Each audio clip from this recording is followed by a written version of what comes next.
एक गांव में शारदा अनामिका सास बहू रहती थी। अनामिका का पति व्यापारी था। वो हमेशा व्यापार में व्यस्त रहते थे। अनामिका छोटी होने के कारण हर कोई उसका मजाक उड़ाया करता था। सासू माँ भी अपनी बातों से अनामिका को चोट पहुंचाती थी। अनामिका ये सब बर्दाश्त करती थी, पर मन ही मन उसके अंदर तूफान चलता था।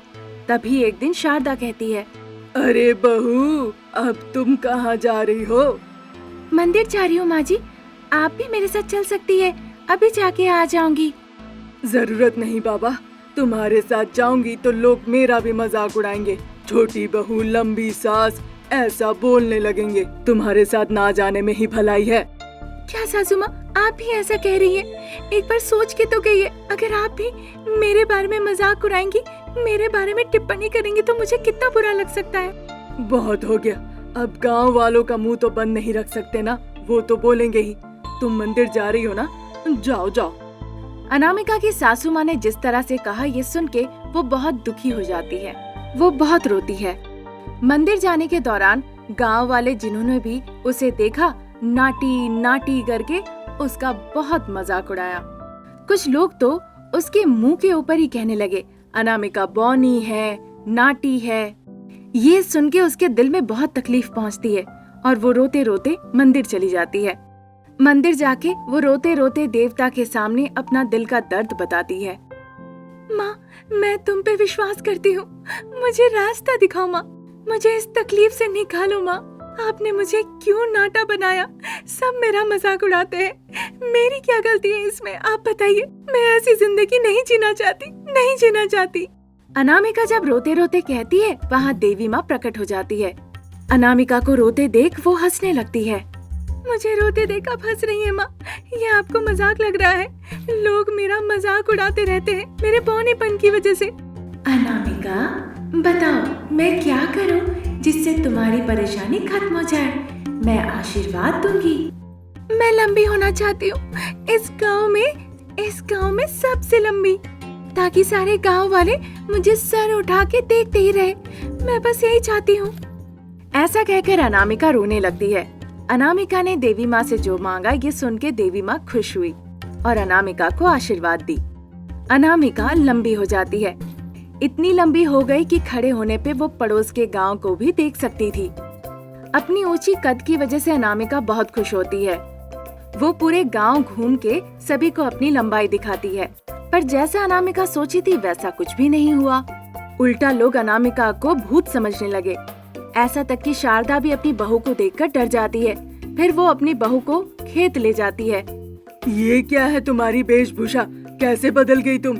इस हालत में तुम गांव में मत आओ, लोग तुम्हें भूत समझेंगे। कृपया तुम इस हालत में गांव में मत आओ।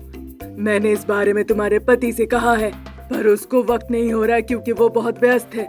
बस बोला तुम्हारा ख्याल रखने के लिए। अब कैसे सासू माँ? सभी लोग मुझे बौनी बौनी कर कर बुलाया करते थे। अब मैं गांव की सबसे लंबी इंसान हूँ, मेरे जैसा कोई भी नहीं। यही उनके लिए सही सबक है। देख रही है ना माँ? तुम्हारा सर उठना भी नहीं, लेटे रहो।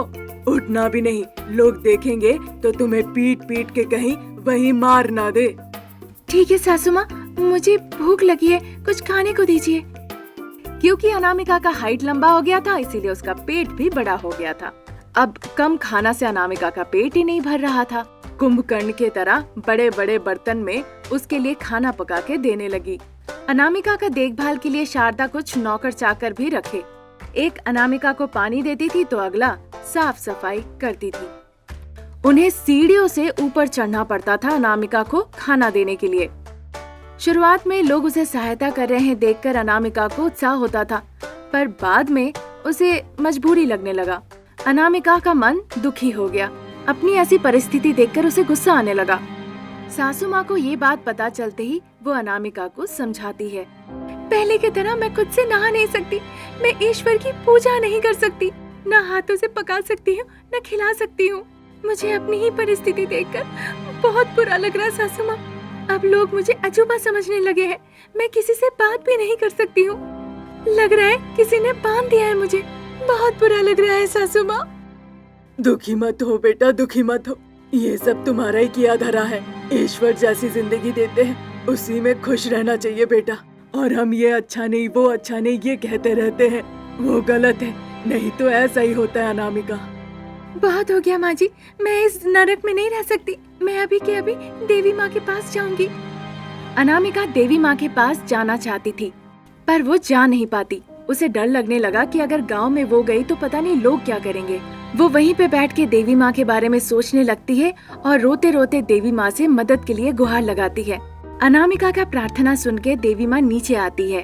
अनामिका को देखकर वो हंसने लगती है। उस दिन भी आप मेरे ऊपर ऐसे ही हंस रही थी माँ, तब नहीं समझी थी कि आपकी इस हंसी के पीछे वजह क्या है। मुझे पता है मेरी गलती क्या है। ये जिंदगी नहीं चाहिए मुझे। अगर मैं ऐसी लंबी रही तो बहुत मुश्किल है। मैं अपनी जिंदगी खुशी खुशी नहीं जी सकती हूँ। मुझे सबक मिल चुका है माँ, मुझे माफ कर दीजिए। क्यों अनामिका, जैसा तुमने कहा वैसा ही किया मैंने।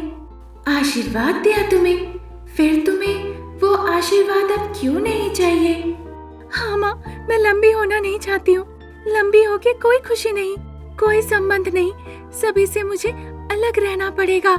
ऐसे मैं नहीं जिंदा रह सकती, नहीं जी सकती माँ। मुझे साधारण जिंदगी दीजिए, बौनी बना दीजिए। वैसा ही होगा अनामिका, तथास्तु। आशीर्वाद देके देवी माँ वहाँ से अदृश्य हो जाती है। अनामिका फिर से पहले जैसी बौनी हो जाती है। फिर अनामिका अपनी सासू माँ के पास जाती है और रोते रोते उनके गले लग जाती है। जिंदगी की महत्व समझ में आ गई सासू माँ। मैं आपसे किसी की बातों की परवाह नहीं करूंगी। जिसे जो कहना कहने दीजिए। मैं बस अपनी जिंदगी में खुश रहूंगी। मैं बहुत खुश हूँ बेटा। मैं हमेशा से चाहती थी कि तुम ऐसे ही रहो। बहुत खुश हूँ।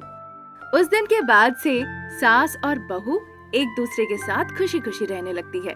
बौनी बहू अनामिका को लोगों के बातों से फर्क पड़ना बिल्कुल से बंद हो गया। एक गांव में शारदा और प्रसाद एक दंपति थे। वो बहुत धनी थे। उनका बेटा का नाम था रमेश। रमेश थोड़ा डरपोक था। उसे हर चीज से डर लगता था। शारदा हमेशा रमेश के बारे में ही सोचती थी। प्रसाद भी यही सोचते रहता था, इसीलिए व्यवसाय की पूरी जिम्मेदारियां उसे सौंप दी। शारदा अपने बेटे रमेश के साथ बहुत अच्छा व्यवहार करती थी, पर उसे संपत्ति की लालच थी। इसीलिए शारदा अपने पति प्रसाद और बेटे रमेश की सारी संपत्ति अपने नाम कर लेती है। शारदा, तुमने जो किया वो सही नहीं है। अपने बेटे के बारे में तो सोचो, सिर्फ अपने बारे में सोचती हो। इस उम्र में भी संपत्ति के लिए तुम्हें इतनी लालच क्यों? बहुत हो गया। क्या मैं इतनी बूढ़ी हो गई हूँ? हमारा बेटा डरपोक है।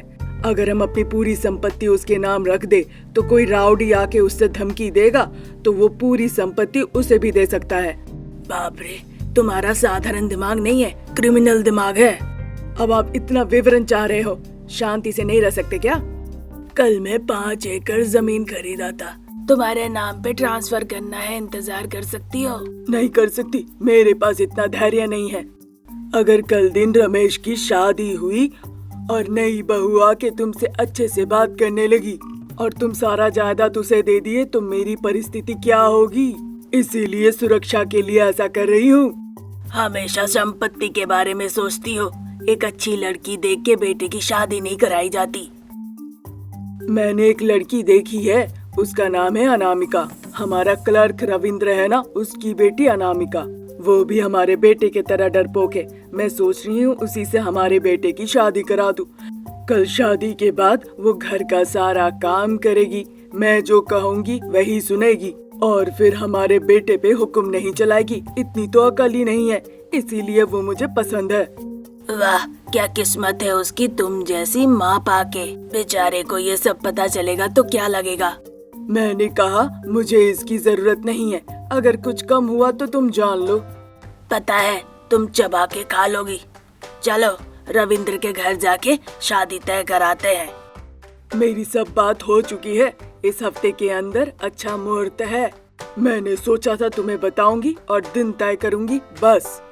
शारदा की बातों पे प्रसाद ना नहीं कह पाया। फिर जैसे उसकी पत्नी ने कहा, वो अपने बेटे की शादी अनामिका से करा देते हैं।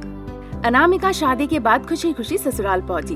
अब शारदा अनामिका को अपने कब्जे में करने की कोशिश करने लगी। बेटा अनामिका, पता है तुम्हें तुमसे मैंने अपनी बेटी की शादी क्यों कराई? तुम जैसा अच्छा इंसान कहीं नहीं मिला। कोई बात नहीं, अगर तुम मेरे बेटे की बात नहीं सुनती हो तो कोई बात नहीं, अगर मेरे पति की भी ना सुनो तो, लेकिन तुमने अगर मेरी बात नहीं सुनी तो तुम्हारी जिंदगी बस स्टैंड जैसी हो जाएगी। कान खोल के सुन लो, घर में खाना पकाना, सारा काम जो मैं कहूँगी वो करना है तुम्हें, समझी ना? ठीक है सासू माँ, जो कहेंगी मैं वही करूँगी। जब अनामिका और शारदा ऐसी बातें कर ही रहे थे तभी प्रसाद और रमेश वहाँ आता है। वो बहुत मुस्कुराते हुए आते हैं। शारदा, अच्छी खबर है, बहू के इस घर में कदम रखते ही हमारी धन लक्ष्मी आ गई घर में। 5 करोड़ की जमीन हमारे हाथ आ गए है, इससे हम करोड़पति बन गए हैं। अरे वाह, तुमने बड़ी अच्छी खबर सुनाई। जल्दी से वो प्रॉपर्टी मेरे नाम पे कर दो, नहीं तो मैं सुनूंगी नहीं। वो तो नहीं हो पाएगा क्योंकि सारा प्रॉपर्टी तुम्हारे बेटे के नाम पे है। अगर बेचना या खरीदना है तो रमेश ही मालिक है और उसके बाद उसकी पत्नी के पास अधिकार है। अरे तुम्हारी ऐसी बातें सुन के मेरी सर फट रही है, बर्दाश्त नहीं हो रहा है। अब देख क्या रही हो, जल्दी से जाके कॉफी ले आओ। थोड़ा इंतजार कीजिए, अभी ले आती हूँ। अनामिका किचन में जाके गर्मा गर्म कॉफी बना के ले आती है। क्योंकि कॉफी बहुत गर्म थी इसीलिए शारदा अनामिका पे गुस्सा दिखाने लगती है और गर्म कॉफी अनामिका के मुंह पे फेंक देती है। छी छी, इस घर में तो किसी का सम्मान ही नहीं है, बड़ों का सम्मान देना ही किसी को नहीं आता है। मैं बाहर जा रही हूँ। मैं भी चलूं क्या शारदा? हाँ, आ जाओ। प्रसाद और शारदा पास के ही पार्क में चले जाते हैं। पार्क में प्रताप नाम का एक राउडी उनके लिए इंतजार कर रहा था।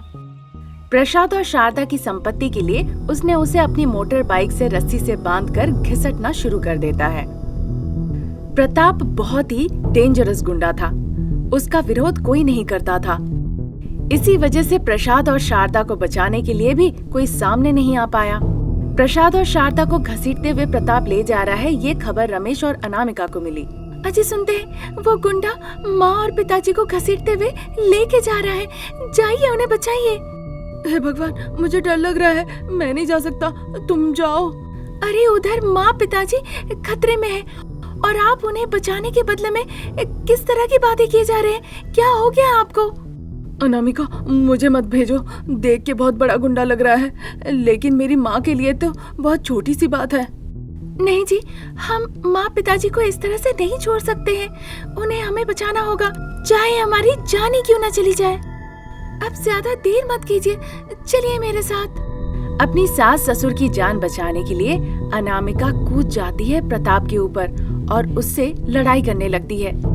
तब तक वहाँ पे पुलिस भी आ जाती है। प्रताप बहुत बड़ा गुंडा होने की वजह से सभी के साथ ऐसा वसूली करता था, पर अनामिका ने साहसिकता के साथ अपनी सास ससुर की जान बचाई और प्रताप को पुलिस के हवाले कर दी। पुलिस भी प्रताप पर बहुत बड़ा जुर्म का इल्जाम लगाते हैं। प्रताप के हाथ से सास ससुर को बचाने के लिए शारदा और प्रसाद हाथ जोड़ के उसे धन्यवाद कहते हैं। शारदा को अपनी गलती का एहसास होता है। अपनी जान वापस पाके शारदा के मन में बहू के लिए सम्मान जागता है। शारदा अनामिका से माफी मांग लेती है। उस दिन के बाद से शारदा अनामिका के साथ बहुत ही प्रेम भाव से रहने लगती है। उस दिन शारदा अपनी सारी जायदाद अपनी बहू अनामिका और बेटे रमेश के नाम लिख देती है और तब से उसकी जान बचाने वाली बहू अनामिका का वो बहुत ख्याल रखने लगती है।